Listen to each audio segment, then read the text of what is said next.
સાવરકુંડલાના જાબાળ ગામે શિકારની શોધમાં ફરતા 4 સિંહનો વિડીયો વાયરલ થયો છે. અમરેલી જિલ્લામાં અનેક ગામોમાં અવારનવાર સિંહ આવી ચડવાની ઘટનાઓ બનતી હોય છે, ત્યારે આવી વધુ એક ઘટના સામે આવી છે.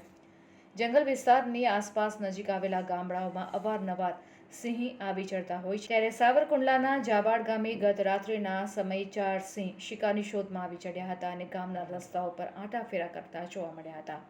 સાવરકુંડલાના જાબાળ ગામમાં રાતના સમયે ઘૂસી આવેલા 4 સિંહોના ફૂટેજ ગામના સીસીટીવીમાં કેદ થયા છે. આ સિંહોએ રખડતા પશુનું મારણ કર્યું હોવાની વિગત જાણવા મળી છે. આ ઘટનાથી ગ્રામજનોમાં ફફડાટ ફેલાઈ ગયો હતો. અમરેલી જિલ્લાના ઘણા ગામડાઓ એવા છે કે જ્યાં રાત્રે તેમજ વહેલી સવારે સિંહો આવી ચડે છે.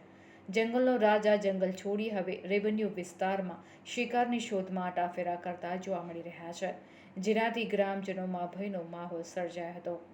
રિપોર્ટર યશપાલ વ્યાસ, સાવરકુંડલા.